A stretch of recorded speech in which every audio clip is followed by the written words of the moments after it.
আজকে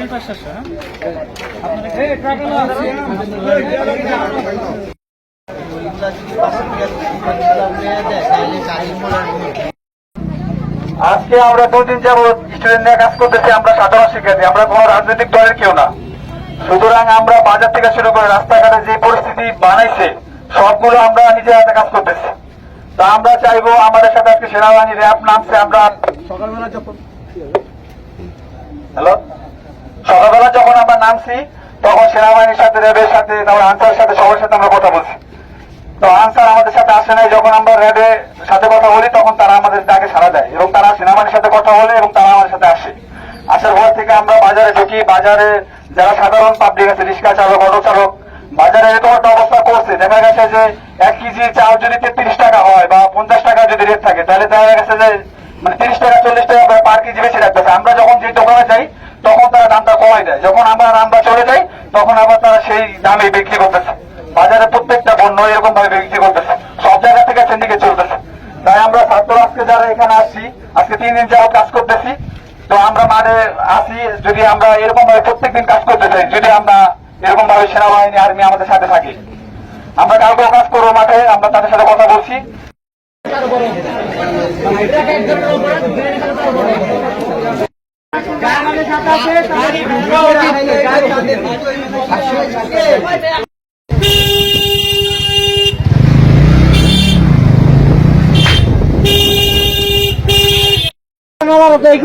এইগুলো তোর খাওয়া দাওয়া করে না।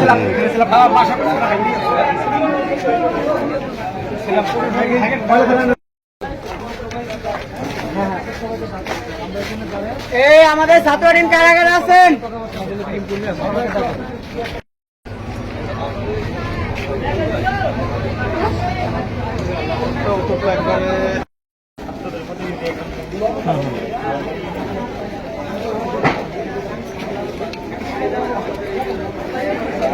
আমাদের সকলের কাম্য, আমরা তোমাদের সব সময় সাথে আছি। আগেও ছিলাম, এখনো আছি, ভবিষ্যতে থাকবো।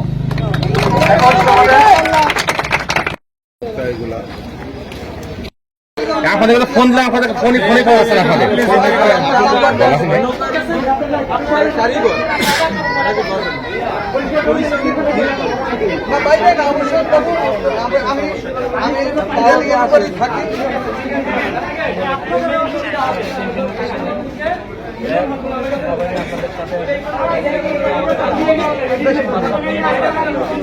আমরা প্রথমেই আমাদের এই ছাত্র জনতাকে এই মহৎ উদ্দেশ্য গ্রহণের জন্য সবাই স্বাগত জানাই।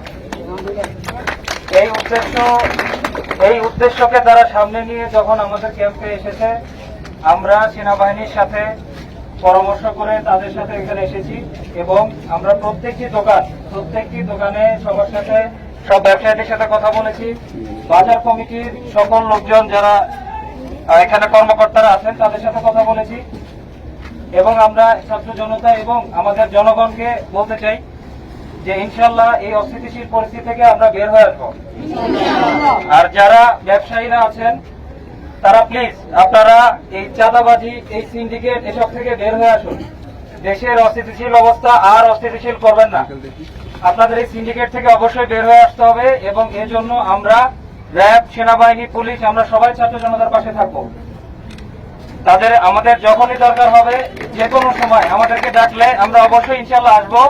আমাদের সাংবাদিক ভাইরা আপনারা এটা অবশ্যই বলে দেবেন সবাইকে যে এই সিন্ডিকেট থেকে অবশ্যই তাদের বের হয়ে আসতে হবে। যে ন্যায্য দামে যা কেনার কথা তাদেরকে সেভাবেই বিক্রি করতে হবে এবং ক্রেতাদের কাছ থেকে কোনো ধরনের এই আমাদের পণ্যের ঊর্ধ্বগতি করা যাবে না। জনমনে অবশ্যই স্বস্তি ফিরে আসতে হবে। এবং যারা এই নৈরাজ্য সৃষ্টি করছে তাদের বিরুদ্ধে আমরা রুখে দাঁড়াবো এবং মাদারীপুরের যে পরিস্থিতি এখন বর্তমানে যারা এইগুলা করছে, সিন্ডিকেট গুলো তৈরি হয়েছে, তাদের সব সিন্ডিকেট গুলো আমরা ভেঙে দেবো ইনশাল্লাহ। আমরা কোনো রাজনৈতিক দলের কোনো লোক না, আমরা সাধারণ শিক্ষার্থী এবং আমরা চাই আমাদের দেশে শান্তি ফিরে আসুক, শান্তপ্রিয় দেশ বলতে পারি। আমরা যেমন সুন্দর করে যাতে আমরা মাদারীপুরবাসী যেন শান্তভাবে থাকতে পারি, আমরা সবসময় আপনাদের পাশে আছি এবং আপনারা আমাদের পাশে থাকবেন ইনশাল্লাহ। বাজার এবং মোস্তফাপুর বাজারে নৈরাজ্য চলছে। এখানে বিভিন্নভাবে বিভিন্ন সিন্ডিকেট এবং চাঁদাবাজি সৃষ্টি হয়েছে, যে কারণে তারা আমাদের সাহায্য চায় র্যাবের কাছে।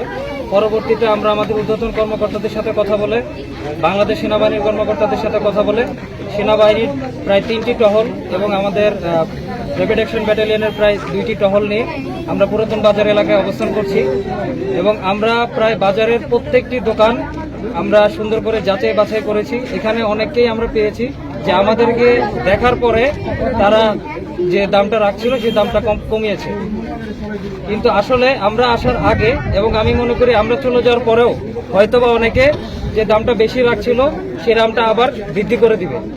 এ প্রেক্ষিতে আমাদের ছাত্র জনতা, র্যাব, পুলিশ, সেনাবাহিনী যারা আছে আমাদের সবাইকে তৎপর থাকতে হবে এবং যদি প্রতিদিন সম্ভব না হয় 2 দিন 3 দিন পর পর হলেও আমাদের বিভিন্ন বাজারে গিয়ে সবকিছু চেক ব্যাক করতে হবে, যাতে করে আমরা এই নৈরাজ্য থেকে বের হয়ে আসতে পারি।